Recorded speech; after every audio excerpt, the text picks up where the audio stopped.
அப்பத்தா நினைச்சது நடந்துருச்சுன்னு சொல்லி அப்பத்தா உண்மையிலே உயிரை விட்டுறாங்க. அப்பத்தாவை பாடையில தூக்கி வச்சு வீட்டுல இருந்து கிளம்புற கடைசி நிமிஷத்துல டக்குன்னு பார்த்தா ராஜாங்கத்துக்கு ஞாபகம் வருது.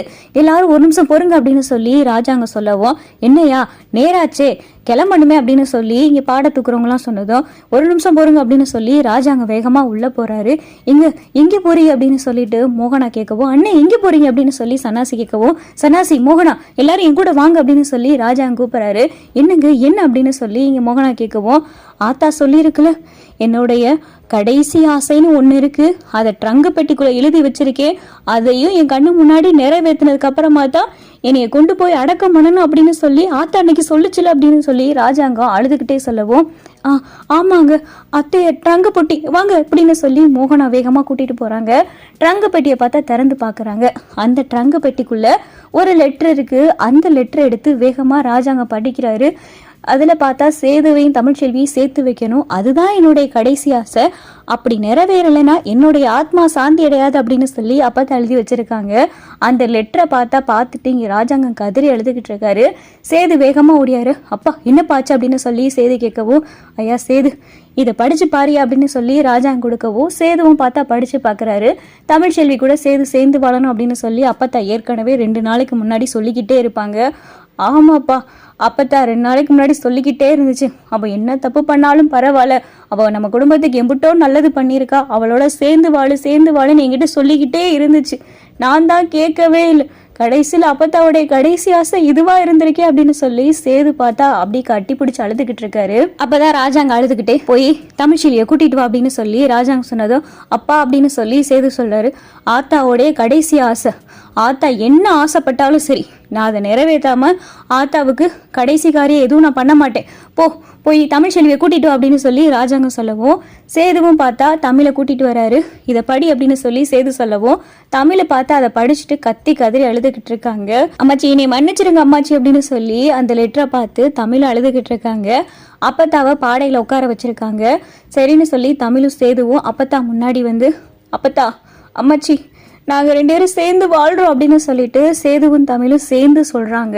இதை பார்த்து அப்பத்தா பார்த்துட்டு கேட்டுட்டு ரொம்ப சந்தோஷப்படுறாங்க.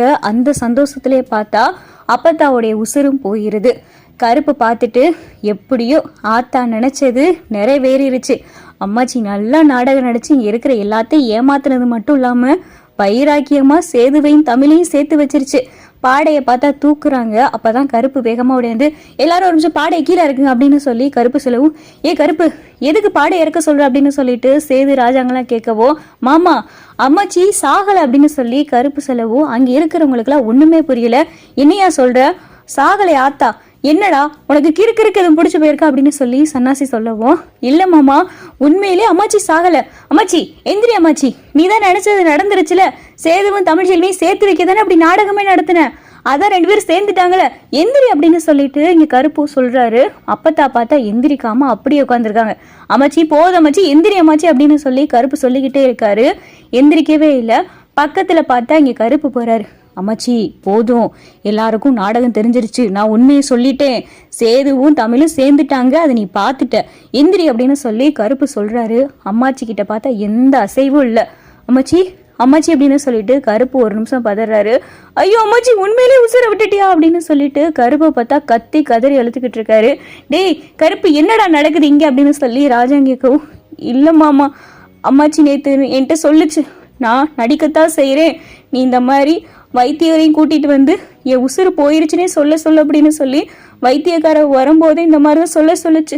அதுக்கப்புறம் கூட சேர்ல உட்கார்ந்து இருக்கும் போது கூட என்கிட்ட பேசிக்கிட்டு தான் இருந்துச்சு, நடிக்க தான் செஞ்சுக்கிட்டு இருந்துச்சு. கடைசியில் சேதுவும் தமிழும் சேர்ந்ததுக்கு அப்புறம் உண்மையிலேயே அப்பத்தா உசுர விட்டுருச்சு அப்படின்னு சொல்லி இங்க பார்த்தா கருப்பு கத்தி கதறி எழுதுகிட்டு இருக்காரு.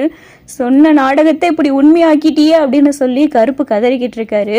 எப்படியோ நீ நாடகம் நடத்துறேன்னு சொல்லி அந்த நாடகத்தை ஏன் இப்படி உண்மையாக்குற, சேதுவும் தமிழ்ச்செல்வியும் சேர்ந்துட்டாங்க, ஆனா நீ நாடகத்துல இருந்து வந்துருவேன்னு பார்த்தா உண்மையாவே போயிட்டியே அப்படின்னு சொல்லி கருப்பு கதறி அழுதுகிட்டு இருக்காரு. இந்த வீடியோ உங்களுக்கு பிடிச்சிருந்தா லைக் பண்ணுங்க, ஷேர் பண்ணுங்க, மறக்காம நம்ம சேனலை சப்ஸ்கிரைப் பண்ணுங்க.